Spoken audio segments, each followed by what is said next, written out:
पूरी धरती यादगार बन गई। वो रात थी जब ईश्वर ने इंसान का रूप लेकर जन्म लिया ताकि पापी और अधर्मी का अंत कर सके। बहुत समय पहले की बात है। मथुरा नगरी की राजा उग्रसेन का बेटा था कंस। देखने में तो सुंदर, बलशाली, वीर था, लेकिन मन से बेहद क्रूर और अहंकारी था। जनता उसके डर के साये में जीती थी। कंस अपनी बहन देवकी से बड़ा प्रेम करता था। जब देवकी का विवाह वसुदेव से हुआ तो खुद कंस ने रथ चलाकर उन्हें विदा करने का निश्चय किया। लेकिन कहते हैं ना, किस्मत का लिखा कोई नहीं टाल सकता। जैसे ही रथ चला, आसमान से गूंज उठी एक गहरी आवाज़, अरे कंस, तेरा अंत तेरी बहन देवकी की 8वीं संतान के हाथ होगा। कंस का चेहरा पल भर में बदल गया। प्रेम गायब, आंखों में सिर्फ भय और घृणा। उसने उसी समय तलवार खींची और देवकी को मारने को बढ़ा। वसुदेव ने हाथ जोड़कर कहा, राजन, बहन को क्यों मारते हो? जो खतरा है वो 8वीं संतान से है। मैं वचन देता हूँ, हर बच्चा पैदा होते ही मैं आपके हवाले कर दूंगा।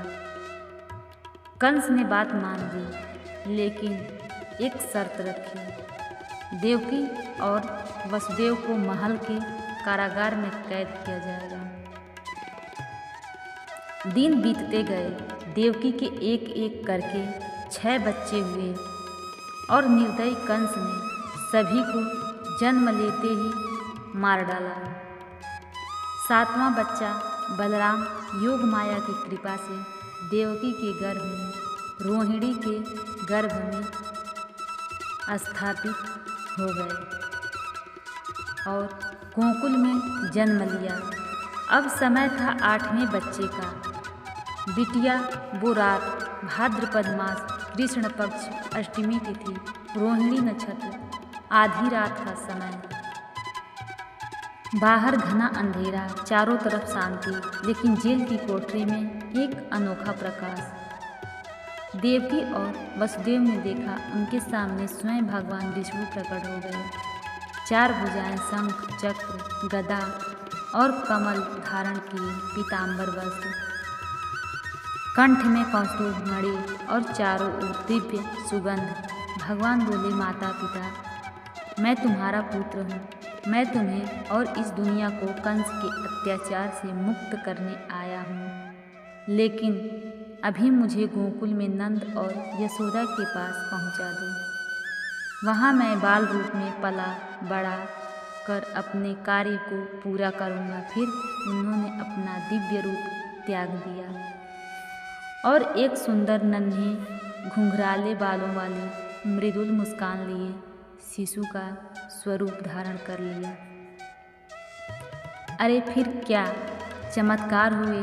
जेल के भारी भरकम लोहे के दरवाजे अपने आप खुल गए। पहरेदार गहरी नींद में सो गए। जंजीरें टूटकर जमीन पर गिर पड़ी। वसुदेव ने नन्हे कान्हा को एक कोठरी में रखा, सिर पर उठाया और रात के अंधेरे में निकल पड़े। रास्ते में यमुना मैया उफान पर थी। पानी कंधों तक आ गया। वसुदेव डर गए, लेकिन जैसे ही कान्हा के पांव पानी को छुए, यमुना शांत हो गई और बीच में रास्ता दे दिया। आकाश में हल्की बिजली चमक रही थी, बादल गरज रहे थे, लेकिन उस कोठरी में कान्हा के चेहरे पर बस एक मधुर मुस्कान थी, जैसे सब कुछ पहले से तय हो। गोकुल पहुंचकर वसुदेव ने देखा, नंद बाबा के घर एक कन्या जन्मी है। उन्होंने श्री कृष्ण को वहां सुला दिया और कन्या को लेकर मथुरा लौट आए। सुबह कंस को खबर मिली। वो दौड़ा आया और कन्या को पकड़कर दीवार पर फेंका, लेकिन वो कन्या हाथ से छूटकर आकाश में चली गई और योग माया का रूप लेकर बोली, अरे मूर्ख, तेरा विनाश करने वाला जन्म ले चुका है, लेकिन तुझसे दूर है।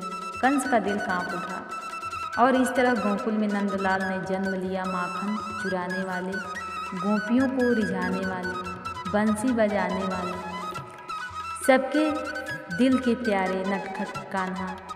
और यही कारण है कि हम जन्माष्टमी की रात व्रत रखते हैं, झूला सजाते हैं और आधी रात को नन्हे कान्हा का जन्मोत्सव धूमधाम से मनाते हैं, क्योंकि वो सिर्फ देवकी वसुदेव के नहीं बल्कि हम सबके लाडले हैं।